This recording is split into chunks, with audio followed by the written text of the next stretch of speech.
Hi everyone. अब हम लोग बात करने वाले हैं कि एंगुलर में ग्लोबल स्टेट कैसे बना सकते हैं सिग्नल्स के साथ। ग्लोबल स्टेट क्या होती है? देखो, ये चीज़ हमें बताया कि एंगुलर में जब भी हम लोग प्रोजेक्ट बनाते हैं तो एक प्रोजेक्ट के अंदर बहुत सारे कंपोनेंट्स हो सकते हैं। हेडर है, फूटर है, डिफरेंट डिफरेंट पेजेस के लिए, सर्च के लिए, लॉगिन के लिए, लॉगआउट के लिए, हर एक फंक्शनैलिटी के लिए हम लोग अलग से कंपोनेंट बना सकते हैं। और बहुत बार ऐसा होता है कि दो कंपोनेंट्स के अंदर हम लोगों को डेटा भी शेयर करना होता है, कभी पेरेंट टू चाइल्ड, कभी चाइल्ड टू पेरेंट, और कभी जो दो बराबर पैरेलल कंपोनेंट्स होते हैं उनके बीच में भी। सो इन सब के अंदर अगर आप लोग डेटा को शेयर करना चाहते हो तो आपको एक कॉमन जगह पे डेटा को रखना होता है, जिसको हम लोग बोल देते हैं ग्लोबल स्टेट। आप इसको कुछ ऐसे समझ सकते हो जैसे हमारे पास एक घर में स्टोर होता है। तो जब हमारे पास बहुत सारा सामान होता है तो हम लोग क्या करते हैं, सारे सामान को स्टोर में रख देते हैं, और जब भी हमें जरूरत होती है उस स्टोर से निकाल के एक रूम में ले जाते हैं, उस स्टोर से निकाल के दूसरे रूम में ले जाते हैं, और दूसरे रूम से उठा के सारा का सारा सामान उस स्टोर के अंदर वापस से रख भी देते हैं। इसी तरीके से हमारे पास एप्लीकेशन का ग्लोबल स्टोर होता है, जहां पे जिस डाटा की हमें जरूरत होती है वहां से डाटा को उठा लेते हैं, जब जो डाटा स्टोर करवाना होता है वहां पे स्टोर करवा लेते हैं। अब इसका मैं आपको एक एक्चुअल में यूज केस भी दिखा देता हूं, जिससे आप लोग और भी ज्यादा अच्छे से समझ पाओगे। देखो, यहाँ पे हमारे पास बहुत सारे कंपोनेंट्स हैं, जैसे हेडर वाला कंपोनेंट है, ये सर्च वाला है, ये ऐड टू कार्ट वाला है, यहाँ पे हमारा प्रोडक्ट शो डिस्प्ले हो रहा है, यहाँ पे और जो रिलेटेड प्रोडक्ट्स हैं वो आ रहे हैं, राइट। सो जैसे ही मैं कोई भी साइज सेलेक्ट करके यहाँ पे ऐड टू कार्ट करता हूं तो एक आइटम यहाँ पे ऐड होके हेडर के अंदर दिख गया। तो क्या हुआ, यहां से डाटा, इस कंपोनेंट से डाटा हेडर वाले कंपोनेंट के अंदर चला गया, या फिर आप ये कह सकते हो कि बैग वाले कंपोनेंट के अंदर चला गया, राइट। सो यहाँ पे बेसिकली हो क्या रहा है कि जो डाटा ना एक कॉमन प्लेस पे स्टोर हो रहा है, और जब भी हम लोग को वो डाटा हेडर में चाहिए होता है, फूटर में चाहिए होता है, या फिर इस वाले कंपोनेंट में चाहिए होता है, वहां से निकाल सकते हैं और चाहे तो उसमें डाटा को स्टोर भी करवा सकते हैं।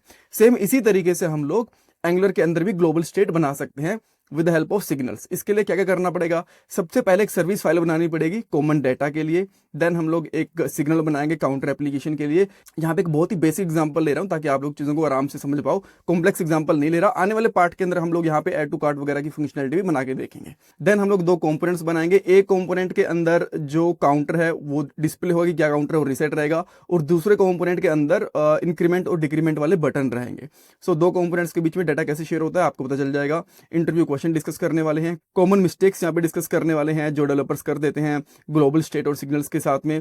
देन नोट्स, कोड, प्लेलिस्ट का लिंक आपको डिस्क्रिप्शन बॉक्स में मिल जाएगा। सो इसको मैं यहाँ से हटा देता हूँ और कोड पे चलते हैं। ऑलराइट, सो सबसे पहले हम लोग यहाँ पे एक सर्विस फाइल बनाएंगे। देखो, वैसे तो सर्विस को मैं एक अलग से पार्ट के अंदर काफी डिटेल में समझाऊंगा, बट यहाँ पे क्विकली समझ लेते हैं। सर्विस का ये मतलब है कि एक ऐसी फाइल जहां पे हम लोग common feature, common functionality, common data को रख सकते हैं, ठीक है। सो सर्विस बनाने के लिए आप लोग यहाँ पे क्या कर सकते हो, ng generate, देन सर्विस, और सर्विस का नाम जैसे कि यहाँ पे मैं रख लेता हूँ, मे बी लेट से पहले एक फोल्डर का नाम दूंगा जिस फोल्डर में रखना चाहता हूँ, स्टोर। देन फाइल का नाम जैसे कि मैं इसका नाम रख लेता हूँ यहाँ पे काउंटर, एंटर करूंगा और हमारे पास यहाँ पे फाइल क्रिएट हो चुकी है। देन जो ये आपकी spec.ts वाली फाइल है ना, इसको चाहो तो डिलीट भी कर लो, चाहो तो रख सकते हो, बिकॉज ये टेस्टिंग के काम में आती है। देन हम लोग आते हैं यहाँ पे counter.ts वाली फाइल के अंदर। कुछ आपको कोड यहाँ पे दिख रहा होगा, एक यहाँ पे क्लास है। जो भी हम लोग एंगुलर के अंदर काम करते हैं टाइप स्क्रिप्ट में होता है, टाइप स्क्रिप्ट जो क्लासेस होती है, ओप्स कॉन्सेप्ट होता है, उसका काफी क्लोजली फॉलो करता है, तो इसलिए यहाँ पे क्लास है, डोंट वेरी अबाउट दैट। अच्छा, अब यहाँ पे ये इंजेक्टेबल है। इंजेक्टेबल का सिंपल सा मतलब है कि इस सर्विस को आप लोग दूसरे कंपोनेंट्स की टीएस फाइल के अंदर यूज कर सकते हो, इंजेक्ट कर सकते हो। कैसे इंजेक्ट करना होता है इस पार्ट के अंदर मैं बता दूंगा। देन यहाँ पे एक और चीज है, प्रोवाइडेड इन रूट। इसका मतलब ये है कि जब हम लोग इस क्लास के इंस्टेंस बनाएंगे ना, तो एक ही इंस्टेंस बनेगा, हर जगह पे अलग अलग इंस्टेंस नहीं बनेगा। अगर आप लोगों को उप्स के बारे में थोड़ा बहुत ध्यान रहा हो तो हम लोग क्लासेस के ऑब्जेक्ट्स बनाते हैं, तो इस जो क्लास है इसका एक ही ऑब्जेक्ट बनेगा जिसको आप लोग कई जगह पे यूज कर सकते हो, जिसको हम लोग सिंगलटन क्लास कह सकते हैं बेसिकली। ऑलराइट, और इसका फायदा ये भी है ताकि आप लोगों को कॉमन डाटा शेयर करना है, अगर ये हर जगह पे कॉल होते टाइम अलग अलग इंस्टेंस क्रिएट कर देगी तो कॉमन डाटा शेयर ही नहीं हो पाएगा, राइट। ये चीज हो गई। तो अब मैं क्या करता हूं, इसके अंदर एक काउंटर नाम से सिग्नल लेता हूं, ठीक है, काउंट नाम से सिग्नल ले लेता हूं। और सिग्नल अभी इंपोर्टेड नहीं है, अभी इंपोर्ट हो गया, जैसे मैंने यहाँ पे एंटर करा इसको, तो बाय डिफॉल्ट इसकी वैल्यू मैं 0 रख सकता हूँ, ठीक है, इसमें कोई दिक्कत नहीं है। देन इसके अंदर मैं बस 2-3 फंक्शन बनाता हूँ। जैसे पहला फंक्शन बनाता हूँ डिक्रीमेंट, और डिक्रीमेंट फंक्शन के अंदर हम लोग क्या करेंगे, इसके अंदर डिक्रीमेंट करेंगे। जैसे कि अभी जो भी वैल्यू होगी उसके अंदर क्लिक करने पे 1 by 1 माइनस होता रहेगा। तो यहाँ पे हम लोग कर सकते हैं this dot count dot update, और हमें पता है कि अपडेट के अंदर कॉल बैक फंक्शन मिलता है हमें, तो इसके अंदर यहाँ पे कर देंगे हम लोग मे बी लेट से काउंट, काउंट नहीं करते, सी कर देते हैं, राइट, स्मॉल रहेगा। देन इसमें कर देंगे C-1, यानी कि जो भी वैल्यू होगी उसका -1 हो जाएगा। देन इसको थोड़ा सा फॉर्मेट कर लेते हैं। अब इसी तरीके से मुझे यहाँ पे दो फंक्शंस और बनाने हैं, एक मुझे बनाना है रीसेट के लिए और एक मुझे बनाना है यहाँ पे इंक्रीमेंट के लिए। तो मैं यहाँ पे करता हूँ इंक्रीमेंट और सेम इसी तरीके से मैं कर लेता हूँ यहाँ पे रीसेट। तो जब हम लोग इंक्रीमेंट करेंगे तो +1 होगा और जब हम लोग रीसेट करेंगे तो आप लोग यहाँ पे सेट मेथड का यूज़ कर सकते हो और यहाँ पे कर दोगे बेसिकली 0। तो यहाँ पे सारी चीज़ें हो गई, हमारे पास काउंट भी आ गया, इंक्रीमेंट डिक्रीमेंट रीसेट सारी चीज़ें हो गई, राइट।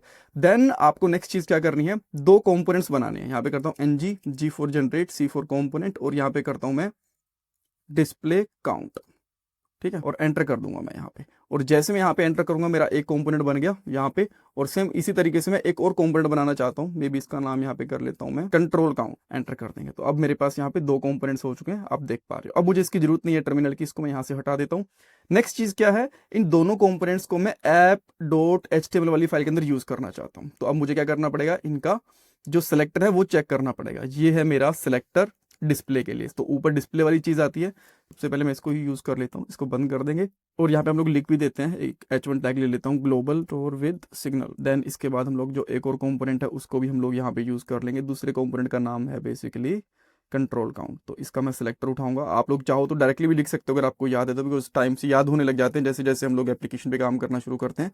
नहीं याद तो ये वाला सिलेक्टर आप उठा सकते हो। देन मैं यहाँ पे एक HR के लिए लाइन लगा देता हूँ, HR टैग लगा देता हूँ ताकि आपको लाइन अलग ही दिख जाए इसकी। देन हम लोग इसको यूज़ कर लेंगे इस तरीके से। अब हम लोग यहाँ पे आते हैं तो यहाँ पे कह रहा है app counter is not non element. सही कह रहा है, ये नॉन एलिमेंट नहीं है अभी, बिकॉज इसको इंपोर्ट भी करना बाकी है app.ts वाली फाइल के अंदर। तो मैं यहाँ पे करता हूँ display count and control count, इन दोनों को कर लिया। अब ये प्रॉपरली विजिबल है, ऊपर डिस्प्ले के लिए है, नीचे उसको कंट्रोल करने के लिए है। तो देन मैं यहाँ पे क्या करता हूँ, अब मैं चलता हूँ यहाँ पे डिस्प्ले के ऊपर। सबसे पहले तो डिस्प्ले के अंदर मुझे TS वाली फाइल के अंदर आना है और यहाँ पे सर्विस को रजिस्टर करना है। तो उसके लिए क्या करना पड़ेगा, सबसे पहले आपको कंस्ट्रक्टर बनाना पड़ेगा। कंस्ट्रक्टर के अंदर आप सिंपली उस सर्विस का कुछ भी नाम रख सकते हो। जैसे मैं इसका नाम रख देता हूँ स्टेट, ठीक है, स्टेट रख दो, स्टोर रख दो, काउंट रख दो, जो भी आपका मन करे वो रख सकते हो। मैं स्टेट रख रहा हूँ बिकॉज जो ग्लोबल डाटा होता है उसको हम लोग ग्लोबल स्टोर भी बोल देते हैं, ग्लोबल स्टेट भी बोल देते हैं, ठीक है।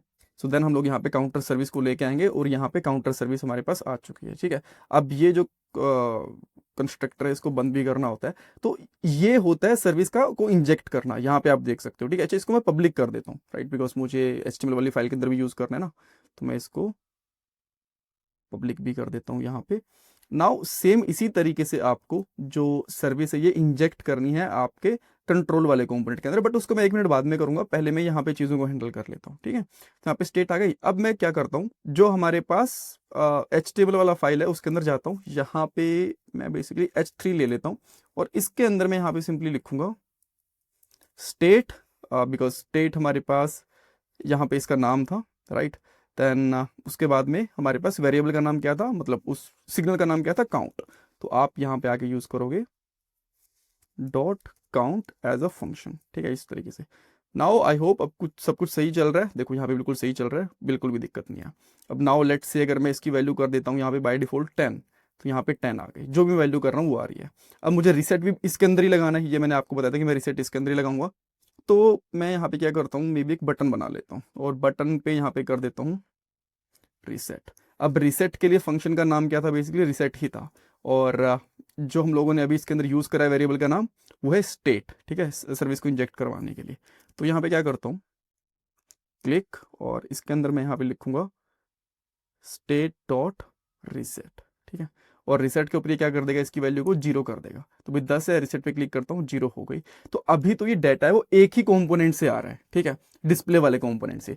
अब मैं चाहता हूं कि जो बटन्स हैं, 2 बटन इसके अंदर और भी रहें, यहां से हम लोग कंट्रोल करें और यहां से रीसेट और डिस्प्ले करवा दें, ठीक है। जो चीज यहां पे करिए सेम चीज हमें कंट्रोल वाले कंपोनेंट में भी करनी है। तो यहां पे मैं कंस्ट्रक्टर लेता हूं, देन इसके अंदर मैं यहाँ पे पब्लिक लूंगा। पब्लिक के अंदर मैं स्टेट, कुछ और नाम लेना चाहो तो वो भी ले सकते हो। देन इस सर्विस का नाम विच इज काउंटर, ठीक है, और लास्ट में इसको हम लोग यहाँ पे बंद कर देंगे। परफेक्ट। अब मुझे यहाँ पे 2 बटन चाहिए, ठीक है, तो इसकी मुझे जरूरत नहीं है, मैं यहाँ पे 2 बटन ले लेता हूँ सिंपली। इसका मैं यहाँ पे नाम रखता हूँ मे बी इंक्रीमेंट, और एक बटन मैं इसके ऊपर ले लेता हूँ डिक्रीमेंट। और देन मैं इस पे यहाँ पे क्लिक इवेंट यूज करता हूँ और क्लिक इवेंट के ऊपर क्या करूँगा, बेसिकली स्टेट जो हम लोगों ने ली है डॉट इंक्रीमेंट, ठीक है, एंड देन सेम इसी तरीके से हम लोग यहाँ पे बटन क्लिक लगा देंगे। अच्छा, ऊपर वाले में डिक्रीमेंट होना था ना, ठीक है, ये हो गया। तो अब हम लोग यहाँ पे आते हैं इंक्रीमेंट डिक्रीमेंट। इंक्रीमेंट पे क्लिक करता हूँ, देखो इंक्रीमेंट हो रहा है, डिक्रीमेंट हो रहा है। ये दोनों अलग कंपोनेंट में आप यहाँ पे देख पा रहे हो, राइट। ये कंट्रोल के अंदर है, और जो रीसेट वाला बटन है और ये काउंट है, ये मेरे डिस्प्ले वाले कंपोनेंट के अंदर। ये देखो रीसेट हो गया, ठीक है। इंक्रीमेंट कर पा रहे हैं। डिक्रीमेंट में अब एक चीज़ करनी है आपको, इसको माइनस में जाने से रोकना है। ये मैं आपको पहले बता चुका हूँ जब हम लोगों ने काउंटर एक ही कंपोनेंट के अंदर बनाया था। सो यहाँ पे आप देख पा रहे हो कि दो कंपोनेंट्स के बीच में हम लोग डेटा को शेयर कर पा रहे हैं एक कॉमन ग्लोबल स्टेट की हेल्प से। और वो हम लोगों ने किसका यूज करा था, यहाँ पे सिग्नल्स का यूज करा था। जो ये सर्विस होती है ना, इसको मैनुअली बनाते हैं बहुत से लोग यहाँ पे, और उस वजह से क्या होता है कि ये सारी चीजें तो बना देते हैं, इसमें कोई प्रॉब्लम नहीं है, बट इसको इंजेक्टेबल बनाना भूल जाते हैं, तो ये प्रॉपरली काम नहीं करती है। एक चीज तो ये। सेकंड चीज, जब भी आप लोग इसको इंपोर्ट करते हो तो डायरेक्टली इसको यहाँ पे इंपोर्ट कर लेते हैं। बेटर है कि आप लोग इस तरीके से कंस्ट्रक्टर के अंदर इंपोर्ट करो, वो ज्यादा बेटर तरीका रहेगा। इंटरव्यू क्वेश्चन, कॉमन स्टेट क्या होती है, इसका यूज केस क्या होता है, यानी कि ग्लोबल स्टेट क्या होती है, इसका यूज केस क्या होता है, कैसे आप सिग्नल्स के साथ इसको बनाओगे, एग्जाम्पल्स वगैरह पूछे जा सकते हैं, राइट। देन सर्विस के ऊपर जल्द ही एक अलग से पार्ट आएगा जहां पे मैं सर्विस के बारे में काफी डिटेल में बताऊंगा, बिकॉज यहाँ पे जो लास्ट वाले दो पार्ट थे ना, वो डाटा शेयरिंग को लेके ही थे। तो इसलिए मैंने एक और पार्ट बना दिया ताकि आपको ये पता चल जाए कि ठीक है, डाटा शेयरिंग हम लोग ग्लोबल स्टेट की हेल्प से भी कैसे कर सकते हैं, राइट। एंड जो कोड वगैरह है वो आपको thecodingskills.com पे मिल जाएगा।